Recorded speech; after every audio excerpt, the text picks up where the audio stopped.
Hello friends, welcome to LK academy.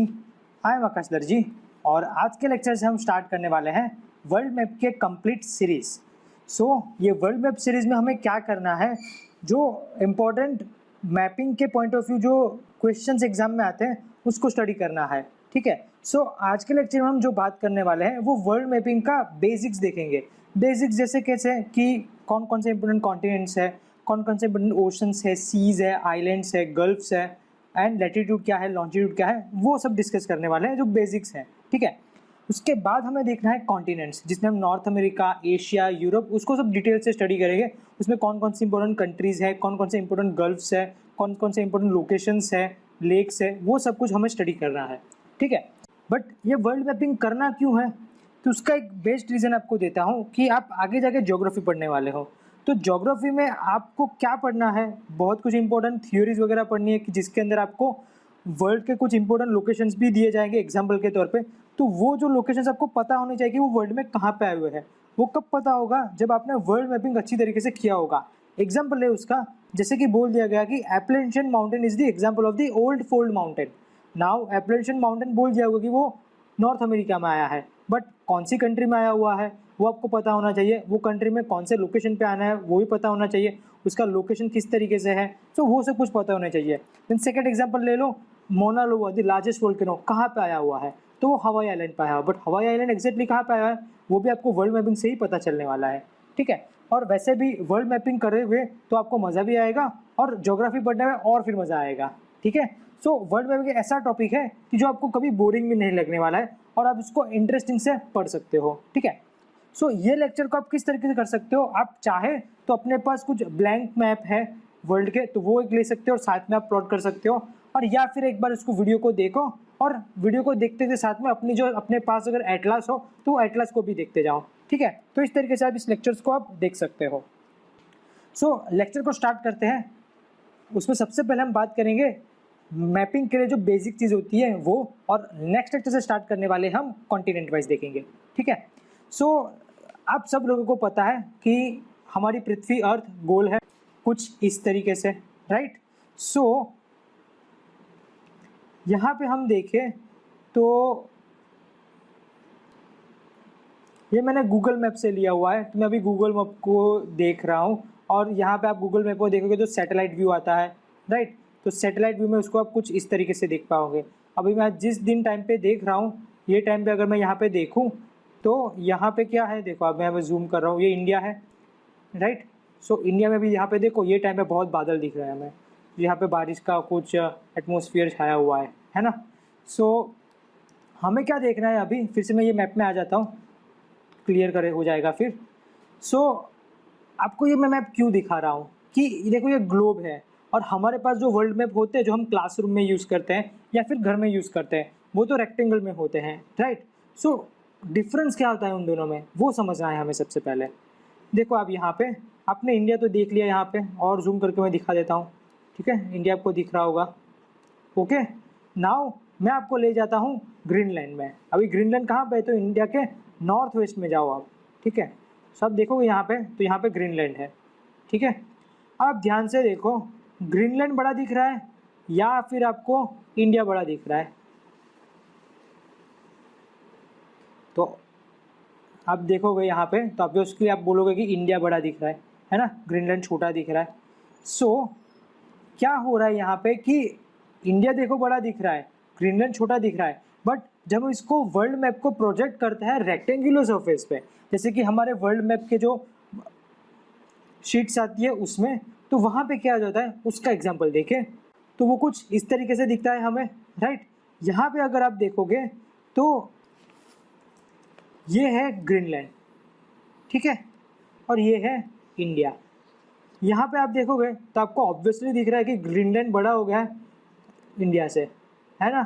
Similarly आप Australia को भी देखोगे ना ग्लोब में, तो ऑस्ट्रेलिया भी आपको ग्रीनलैंड से तो बड़ा ही दिखेगा, और यहाँ पे देखोगे तो ग्रीनलैंड बड़ा दिख रहा है, मोर और लेस इक्वल दिख रहा है, बट ऐसा नहीं है, ग्रीनलैंड दोनों से छोटा है। वर्ल्ड मैप में यहाँ पे यही प्रॉब्लम आती है कि जब हम रेक्टेंगुलर सरफेस पे इसको प्रोजेक्ट करते हैं तो जो बीच वाले लोकेशन होते हैं सेंटर लोकेशन, तो सेंट्रल वाले लोकेशन तो सही तरीके से प्रोजेक्ट हो जाते हैं, बट जो नॉर्थ और साउथ के लोकेशन होते हैं वो जब प्रोजेक्ट होता है रेक्टेंगल सरफेस पे तो वो थोड़े बड़े दिखते हैं हमें, ठीक है। इससे मैं कहना ये चाहता हूँ कि हम जो भी वर्ल्ड मैप देखते हैं हमारे पास क्लासरूम में होते हैं या फिर एटलस की बुक में होते हैं, तो वो सब में क्या प्रॉब्लम है कि आप उसको देख के बोल नहीं सकते कि कौन सी कंट्री बड़ी है या फिर कौन सी कंट्री छोटी है, ठीक है, क्योंकि प्रोजेक्शन वो अपने हिसाब से होता है। तो वो प्रोजेक्शन के हिसाब से हम यहाँ पे बोल नहीं सकते कि कौन सी कंट्री बड़ी है कौन सी कंट्री छोटी है। उसका बेस्ट एग्जाम्पल मैंने आपको बनाया ये ग्रीनलैंड से, ठीक है।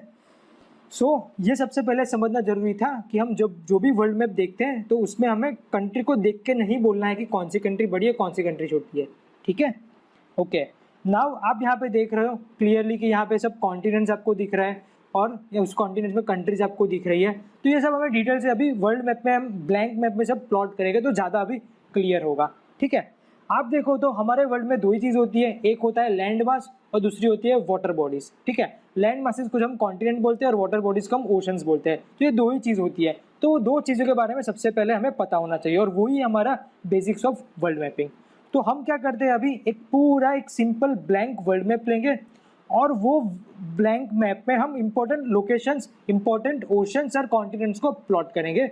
मैं भी आपको बोलता हूँ कि अगर आपके पास एटलास है तो साथ में रखो, अदरवाइज बेस्ट वे है कि आप खुद एक ब्लैंक मैप ले लो और साथ में प्लॉट करते जाओ, ठीक है।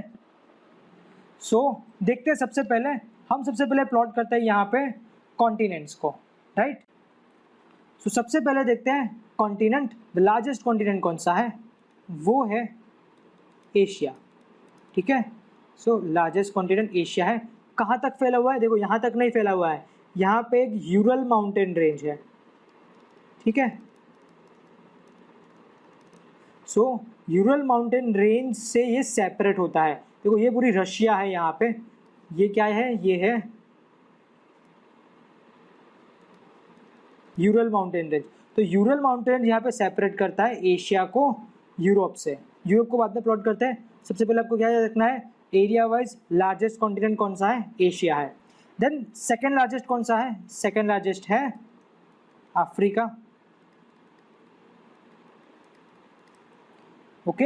एशिया की अगर बात करें तो पूरे लैंड मास का, वर्ल्ड पे जितना भी लैंड है वो लैंड मास का 30% अप्रोक्सीमेटली एशिया कवर करता है, ठीक है।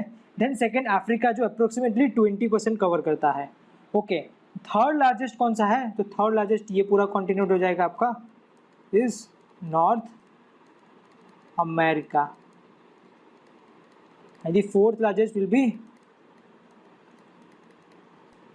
South America.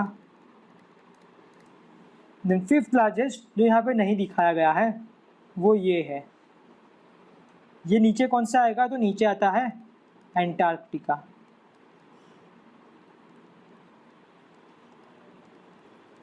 Is the fifth largest continent. Then six number पे आएगा यूरोप।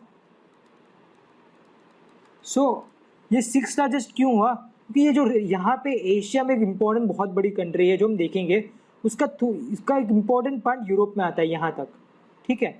वो कौन है, तो वो रशिया है। रशिया जो है वो एशिया में भी आता है और यूरोप में भी आता है, राइट। देन लास्ट कॉन्टिनेंट, यहाँ पे 6 लिखना रह गया, वो कर देता हूँ। एंड द लास्ट कॉन्टिनेंट है ऑस्ट्रेलिया,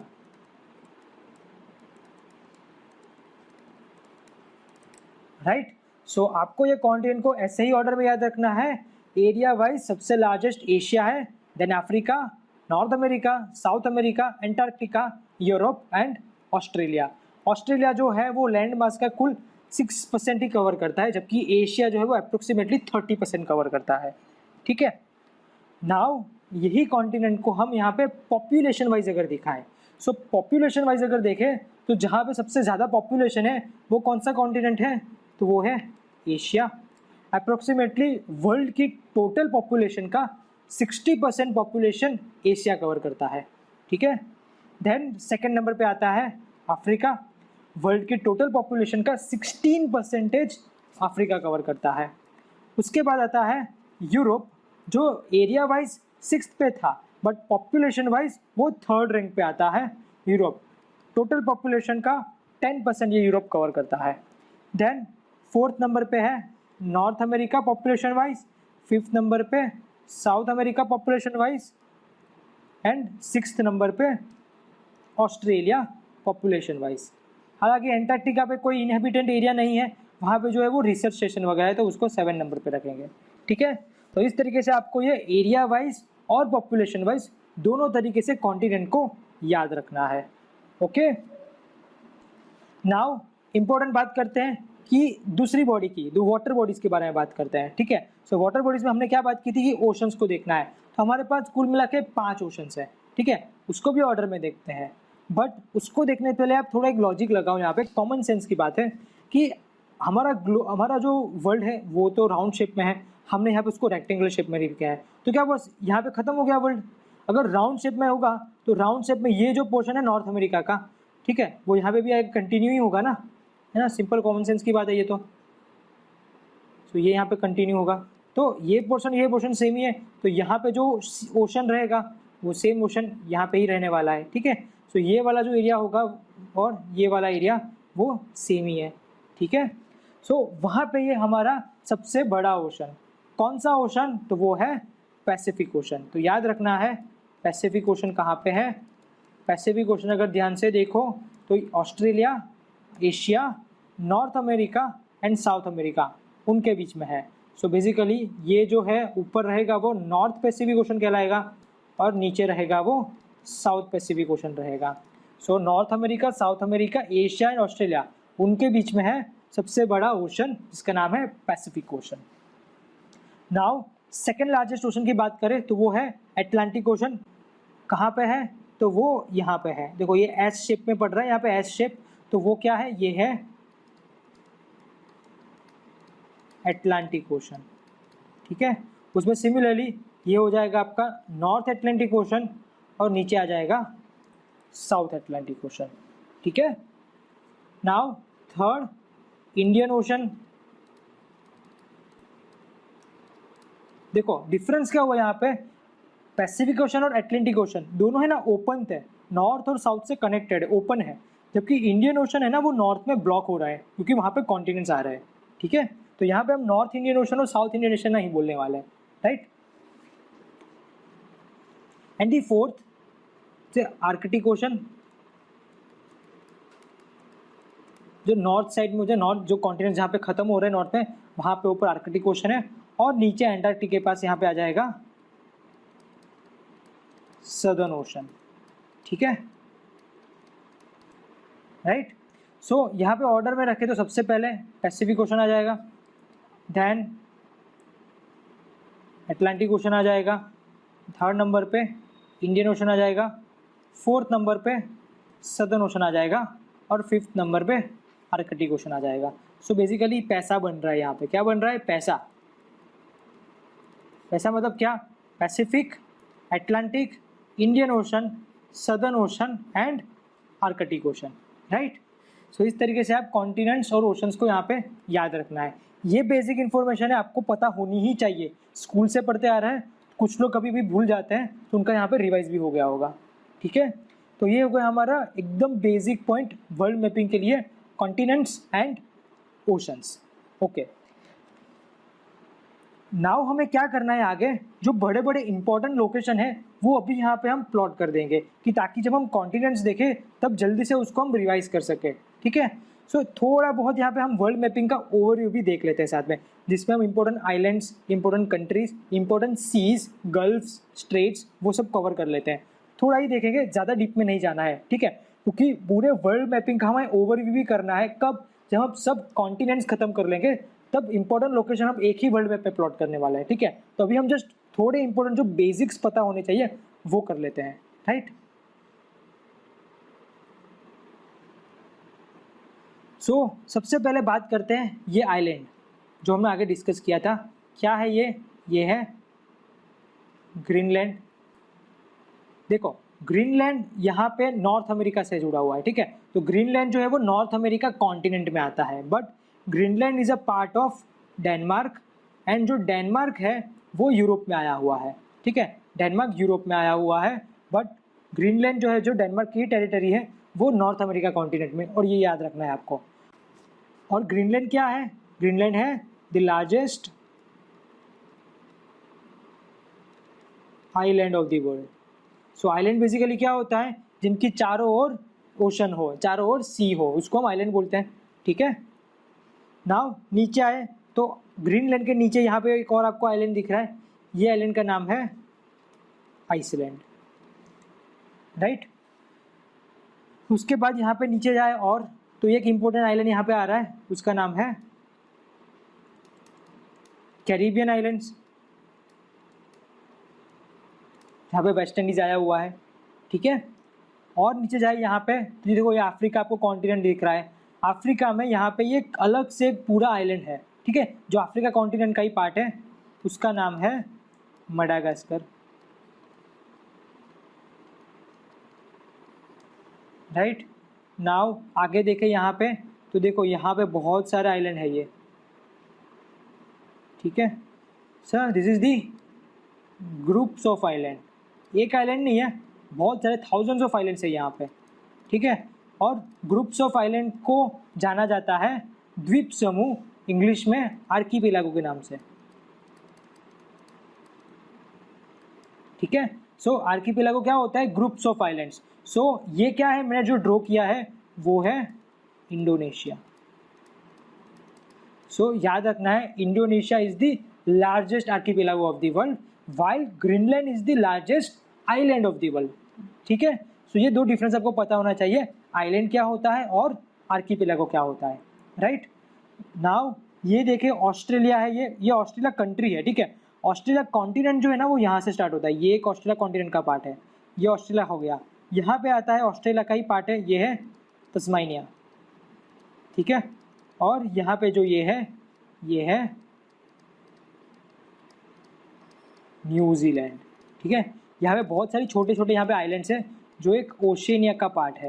अभी ओशिनिया भी बहुत सारा आता है, माइक्रोनेशिया, पोलिनेशिया, वो सब कुछ हम डिटेल में बाद में डिस्कस करने वाले हैं। ठीक है, बट इतना बेसिक आपको पता होना चाहिए। यहाँ पे आगे देखें तो ये एक इम्पॉर्टेंट कंट्री है, यहाँ पे ये भी एक आइलैंड्स है। सो ये यहाँ पे जापान है। ठीक है, जापान का कैपिटल जो है कौन सा, टोक्यो। याद रख सकते हो आप extra detail, Tokyo is the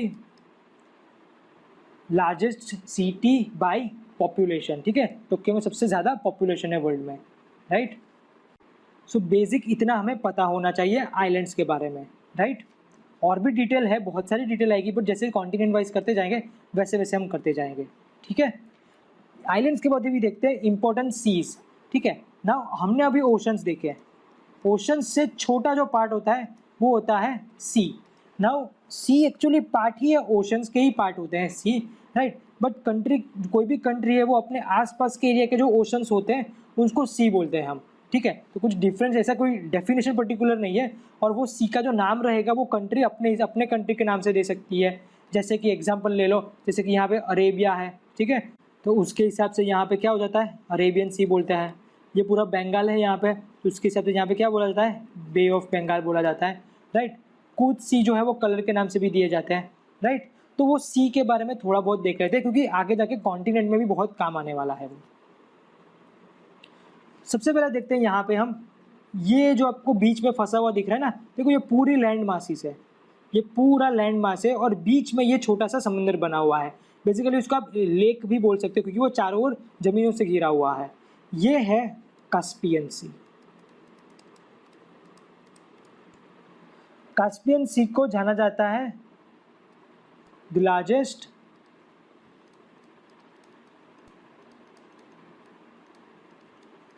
salt water lake के नाम से भी। ठीक है, तो एक याद रखना है आपको, Caspian Sea is also known as the largest salt water lake.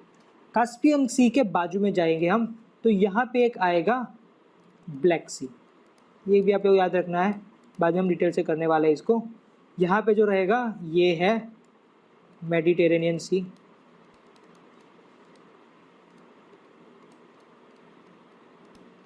Right, जिसको भूमध्य समुद्र भी बोला जाता है, राइट। नाउ ये मेडिटेरेनियन सी है, यहाँ पे कौन सा ओशन था, ये था अटलांटिक ओशन।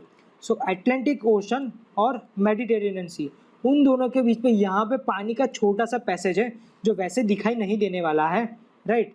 उसको जूम बहुत करेंगे तब वो दिखाई देगा। ठीक है, सो ये क्या है, तो यहाँ पे ये जो पैसेज बन रहा है एंट्री पॉइंट, उसको हम बोलते हैं जिब्राल्टर स्ट्रेट, क्या बोलते हैं उसको, Gibraltar straight. Now Gibraltar straight क्या है, जिब्राल्टर तो नाम है, वहाँ पे एक टेरिटरी है जिब्राल्टर करके, ठीक है। सो स्ट्रेट क्या होता है उसको मैं आपको समझाता हूँ। सबसे पहले बहुत काम की चीज़ है स्ट्रेट, बहुत स्ट्रेटेजिकली बहुत इंपॉर्टेंट रोल प्ले करता है स्ट्रेट। जैसे कि मैं ये बोलूँ कि ये एक लैंड मास है, यहाँ पे लैंड मास 1, ठीक है, यहाँ पे एक लैंड मास है। सिमिलरली यहाँ पे एक दूसरा लैंड मास है लैंड मास 2, ऊपर एक बड़ा सा यहाँ पे सी है, नीचे भी एक बड़ा सा यहाँ पे सी है, ठीक है। सो क्या हुआ यहाँ पे C1 और C2 को कनेक्ट करते हुए पानी का, so this is the narrow passage of water, ठीक है, उसको बोला जाता है स्ट्रेट। मतलब स्ट्रेट क्या हुआ, एक ऐसा नैरो पैसेज है जो दो बड़े सी को कनेक्ट करता है और दो बड़े लैंड मास को अलग करता है। जैसे कि यहाँ पे मैंने बोला जिब्राल्टर स्ट्रेट, तो जिब्राल्टर स्ट्रेट देखो यहाँ पे क्या है, यूरोप है, ये हमने देखा था यूरोप है, ठीक है, और नीचे क्या है, ये अफ्रीका है। तो ऐसा बोल सकते हो कि अफ्रीका लैंड मास और यूरोप लैंड मास, पर्टिकुलर यहाँ पे दो कंट्री भी है, तो उन दोनों को अलग करता है ये स्ट्रेट। और किसको कनेक्ट करता है, तो यहाँ पे अटलांटिक ओशन है, यहाँ पे मेडिटेरेनियन सी है, तो उनको ये कनेक्ट करता है, ठीक है। तो ऐसे बहुत सारे स्ट्रेट वगैरह है, उनके बारे में डिटेल से जानकारी बाद में लेने ही वाले हैं। जस्ट इसलिए मैंने आपको यहाँ पे कॉन्सेप्ट समझाया कि स्ट्रेट क्या होता है, राइट। और इम्पोर्टेंट अगर बात करें और सी के बारे में देखें इम्पोर्टेंट, तो हमने कैस्पियन सी देखा, ब्लैक सी देखा, मेडिटेरेनियन सी देखा। एक इम्पोर्टेंट सी यहाँ पे भी आता है, ये है रेड सी, ठीक है। देन यहाँ पे ये जो आपको दिख रहा है, ये है gulf of Persia, Persian gulf भी बोल सकते हो, गल्फ ऑफ ईरान भी बोल सकते हो, ठीक है। नाउ गल्फ क्या होता है, जिस तरीके से हमने स्ट्रेट समझा उस तरीके से गल्फ को भी समझना है। नाउ गल्फ क्या होता है, ठीक है।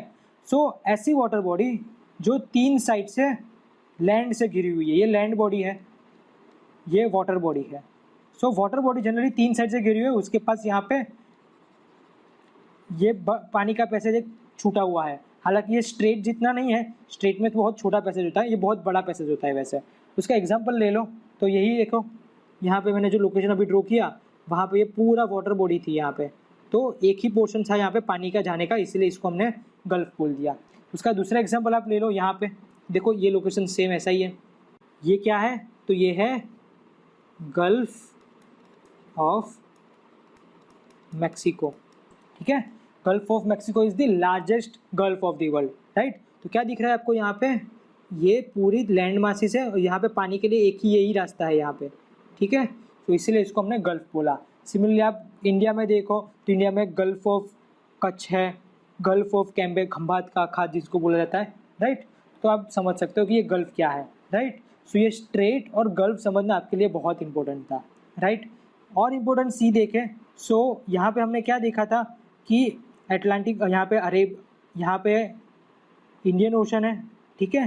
सो इंडियन ओशन में यहाँ पे हम देखें, हमने ये मडागास्कर आइलैंड तो देखा था, बट मडागास्कर आइलैंड और यहाँ पे ये अफ्रीका कॉन्टिनेंट, उन दोनों को सेपरेट करते हुए भी यहाँ पे एक नैरो पैसेज है। हालांकि वो बड़ा है इसलिए उसको हम चैनल बोलेंगे, उसका नाम याद रखना है आपको, उसका नाम है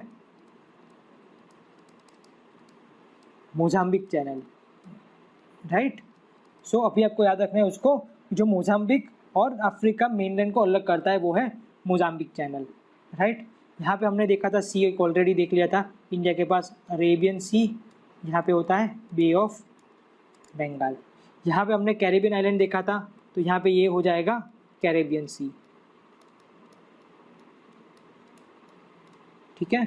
यहाँ पे ये है Hudson bay, already detail discussion बाद में करना ही है, जस्ट अभी जो बड़े बड़े लोकेशन मुझे दिख रहा है वो मैं आपके लिए यहाँ पे प्लॉट कर रहा हूँ, ठीक है। सिमिलरली ये भी एक बड़ा सा मुझे वाटर बॉडी दिख रही है, इसका नाम याद रखना है बैफिन बे। कहाँ पे है, तो ये ग्रीनलैंड के वेस्ट साइड में है बैफिन बे, ठीक है। ये भी एक वाटर बॉडी है यहाँ पे अलग से, तो ये जो है ये है नॉर्वेजियन सी, यहाँ पे नॉर्वे कंट्री आई हुई है, याद हो तो आपको।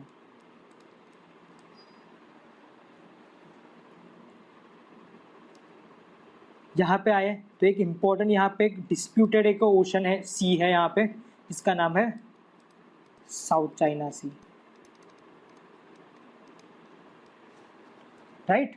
सो आई थिंक अभी आपको क्लियर है कौन कौन से इंपॉर्टेंट कॉन्टिनेंट्स है, ओशंस है, आइलैंड्स है, सी एंड गल्फ्स है। इतना बेसिक हमें याद रखना है वर्ल्ड मैपिंग के लिए, क्योंकि आगे जाके ये चीज़ें बहुत काम की है कि ये सब ऐसी चीज़ें हैं, कोई अगर रात को भी कोई उठा के पूछे ना आपको, तो आपको पता होनी चाहिए कि कैस्पियन सी कहाँ पे है, ब्लैक सी कहाँ पे है, रेड सी कहाँ पे है, ठीक है। और भी बहुत सारे चीज़ आगे हमें देखने हैं, बट इतना बेसिक हमें पता होना चाहिए वर्ल्ड मैपिंग में, राइट। नाउ आगे बढ़ते हैं और इम्पोर्टेंट बेसिक चीज़ें देखते हैं। बहुत इंपॉर्टेंट टॉपिक है अभी जो हमने देखने वाला है, और वो टॉपिक का नाम क्या है? वो टॉपिक है latitude and longitude. Now latitude longitude क्या होता है, डिटेल डिस्कशन हम ज्योग्राफी के टॉपिक्स में करेंगे, बट अभी वर्ल्ड मैपिंग के पॉइंट ऑफ व्यू आपको क्या याद रखना है, लैटिट्यूड और लॉन्जिट्यूड। देखो हमने अभी पूरा ये वर्ल्ड मैप देखा, ठीक है, ये देखा रशियन फेडरेशन है, कजाकिस्तान है, चाइना है, इंडिया है, ये सब ठीक है, हम देखेंगे इसके बारे में डिटेल से बाद में। बट आप पूरे ये वर्ल्ड मैप को देखो, तो वर्ल्ड मैप में आप यहाँ पे देख रहे हो कि कुछ आपको हॉरिजॉन्टल लाइन और वर्टिकल लाइन दिख रही है, जैसे कि ये वर्टिकल लाइन है यहाँ पे, ये कुछ हॉरिजॉन्टल लाइन आपको दिख रही है, ठीक है। तो ये सब कुछ क्या है, ये सब है लैटिट्यूड्स एंड लॉन्जिट्यूड्स। आपको भी टेम्पररी याद रखना है कि जो वर्टिकल लाइन्स हमें यहाँ पे दिख रही है वो है लॉन्जिट्यूड्स, और जो हॉरिजॉन्टल लाइन दिख रही है वो आपको याद रखना है लैटिट्यूड, ठीक है। एग्जैक्टली डेफिनेशन ऐसी नहीं है, ठीक है, बट अभी आपको याद रखना है क्योंकि हमें मैपिंग करना है, ज़्यादा डिटेल थियरी नहीं करनी है अभी, इसीलिए इतना ही याद रखेंगे। जो वर्टिकल लाइन है उसको हम लॉन्जिट्यूड बोलेंगे, जो हॉरिजॉन्टल लाइन है उसको हम लैटिट्यूड बोलेंगे, ठीक है, राइट। नाउ क्यों ज़रूरी है ये लैटिट्यूड लॉन्जिट्यूड पढ़ना, क्योंकि उससे हम डिफाइन कर सकते हैं वर्ल्ड में कोई से भी पॉइंट का लोकेशन, ठीक है, उसके कोऑर्डिनेट पता कर सकते हैं। नाउ कोऑर्डिनेट क्या होता है, सब लोगों ने ये कार्टेशियन सिस्टम तो पढ़ी होती है, कार्टेशियन सिस्टम याद होगी आपको, ठीक है, जो एक्सिस वाली एक्स एक्सिस वाई एक्सिस जो होती है वो, तो सिमिलरली ऐसा ही कुछ है यहाँ पे। अगर आपको पता हो कि एक्सिस ले लिए हम क्या करते थे, ये कार्टेशियन सिस्टम बना देते हैं, फिर ये पॉइंट हो तो ये पॉइंट को डिफाइन करने के लिए क्या करना पड़ता है, इसका यहाँ पे प्रोजेक्शन और यहाँ पे प्रोजेक्शन चाहिए, ठीक है, तो ये पॉइंट का कुछ ए बी पॉइंट आ सकता है, तो इस तरीके से ये पॉइंट डिफाइन हो सकता है। तो सिमिलरली लॉन्जिट्यूड और लैटिट्यूड भी वही है, आपको वर्ल्ड में कहीं भी जा रहे हो तो आपका लोकेशन आपको किसी को बताना है, एग्जैक्ट लोकेशन, तो आप उसको कैसे बताओगे, लैटिट्यूड एंड लॉन्जिट्यूड की मदद से, ठीक है।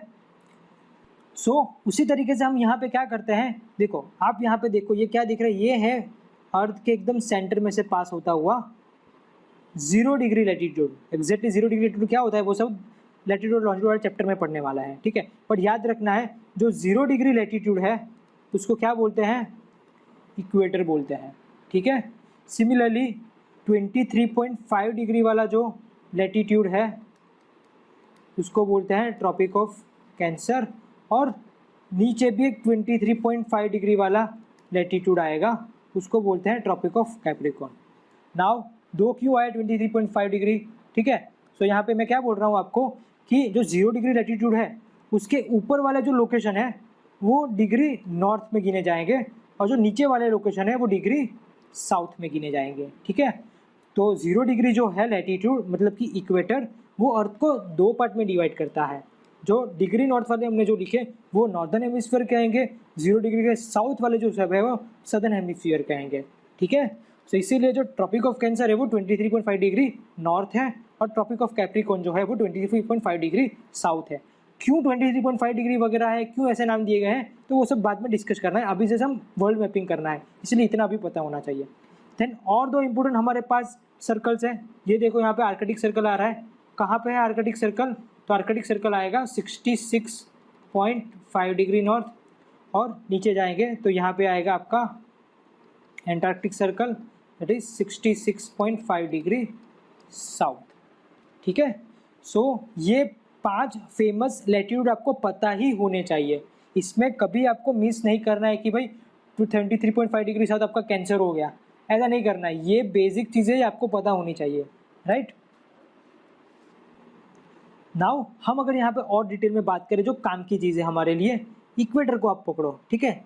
सो इक्वेटर देखो कौन कौन से कॉन्टिनेंट में से पास हो रहा है वो हमारे लिए इंपॉर्टेंट है। सबसे पहले इक्वेटर देखो यहाँ पे कौन सा कॉन्टिनेंट आया, तो ये आया साउथ अमेरिका। उसके बाद आगे गए कौन सा कॉन्टिनेंट आया, ये आया अफ्रीका, ठीक है। उसके बाद आगे जाएंगे, देखो ये कौन सा कॉन्टिनेंट आया, ये एक्चुअली इंडोनेशिया में से पास हो रहा है इक्वेटर, ठीक है। और इंडोनेशिया कौन से कॉन्टिनेंट का पार्ट है, तो वो एशिया का है, राइट।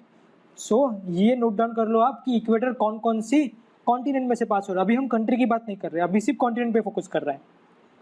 सो इक्वेटर जो है वो south America, Africa and Asia, ये 3 कॉन्टिनेंट में से पास होता है इक्वेटर। सिमिलरली देखते हैं ट्रॉपिक ऑफ कैंसर कौन कौन से कॉन्टिनेंट में से पास होता है और उसको नोट डाउन करते जाओ। तो ट्रॉपिक ऑफ कैंसर देखो कौन सा कॉन्टिनेंट है, ये है नॉर्थ अमेरिका। देन आगे बढ़े तो आगे जाएंगे तो यहाँ पे आएगा अगेन अफ्रीका आएगा,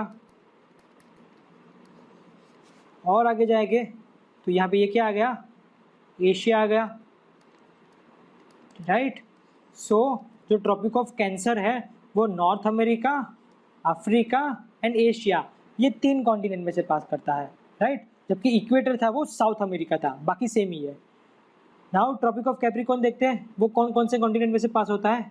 तो वो पास हो रहा है यहाँ पे, कौन सा आया, साउथ अमेरिका आया अगेन। देन उसके बाद आगे बढ़ेंगे तो अगेन अफ्रीका आ गया।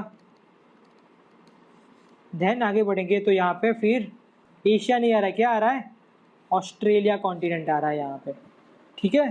सो Tropic of Capricorn South America, Africa and Australia continent में से पास हो रहा है। यहाँ पे आपने एक चीज़ नोट डाउन की होगी, देखो tropic of Capricorn, equator and tropic of cancer, ये तीनों 3 लाइन कहाँ से पास हो रही है, अफ्रीका में से पास हो रही है। तो Africa is the only continent कि जहाँ पे ये तीनों 3 इमेजिनरी लाइन पास हो रही है, right. Now similarly Arctic circle देखें तो आर्कटिक सर्कल ये देखो यहाँ से स्टार्ट हो रहा है, ये 66.5 डिग्री।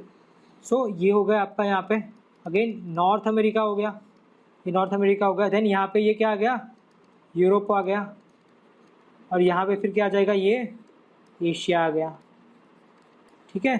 सो Arctic Circle North America, Europe और एशिया, ये 3 कॉन्टिनेंट में से पास हो रहा है। ये आपको याद रखना बहुत ज़रूरी है ना, कभी पूछ लेंगे कि भाई नॉर्थ अमेरिका, यूरोप और एशिया में से पास हुआ कॉन्टिनेंट कौन सा है, जो आपको क्वेश्चन तरीके भी पूछ सकते हैं, आपको स्टेटमेंट के तौर पे भी यहाँ पे आ सकता है, राइट। देन एंटार्क्टिक सर्कल, वो ऑब्वियसली यहाँ पे एंटार्क्टिक में से ही फंस रहा, तो वो तो सिंपल है, उसको कोई याद रखने की ज़रूरत नहीं है हमें, ठीक है। सो ये कोई सब बातें लैटिट्यूड्स की। तो लैटिट्यूड के लिए ये जो बेसिक बातें वो आपको याद रखनी है अभी, राइट। आगे जाएंगे जब चैप्टर्स पढ़ेंगे आगे तब और डिटेल भी आने वाले हैं, राइट। बट अभी बेसिक ये आपको पता होना चाहिए। नाउ सेम वे बात करते हैं लॉन्जिट्यूड का। तो यहाँ पे अब जो 0 डिग्री दिख रहा होगा, ठीक है। सो 0 डिग्री लॉन्जिट्यूड कहाँ से पास हो रहा है, देखो ये कौन सा कॉन्टिनेंट आया, ये आया आपका यूरोप आया। उसके बाद और नीचे जाओगे तो कौन सा कॉन्टिनेंट आ रहा है, अगेन अफ्रीका आ रहा है ना। सो ये अफ्रीका में से पास हो रहा है। सो याद रखना है जो 0 डिग्री लॉन्जिट्यूड है वो यूरोप एंड अफ्रीका में से पास हो रहा है। ओके, नाउ यहाँ पे आप नोट डाउन करो एक चीज़ कि ये 0 degree longitude and 0 degree latitude, उन दोनों का यहाँ पे एक इंटरसेक्शन पॉइंट बन रहा है। कहाँ पे बन रहा है, देखो ये अफ्रीका कॉन्टिनेंट तो खत्म हो गया यहाँ पे, तो ये एक ओशन है, अटलांटिक ओशन में आ रहा है, ठीक है। तो अटलांटिक ओशन आंसर तो सही है, बट एग्जैक्टली आप देखो ना तो ये कैसा पार्ट है, ये जो पार्ट है ये 3 साइड से समंदर से घिरा हुआ पार्ट है। ये जो लोकेशन है ये 3 साइड से घिरा हुआ है लैंड से, तो इसीलिए ये जो वाटर बॉडी है इसको हम जानते हैं as a gulf of Guinea के नाम से, ठीक है। सो याद रखना है 0 degree longitude and 0 degree latitude, ये दोनों इंटरसेक्ट होते हैं गल्फ ऑफ गिनिया में, ठीक है।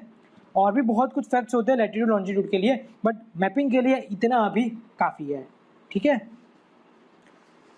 सो ये हो गए हमारा बेसिक्स बातें वर्ल्ड मैपिंग के लिए। अब हम रेडी हैं कि आगे जाके जो कॉन्टिनेंट है उनको हम अभी यहाँ पे प्लॉट करें, ठीक है।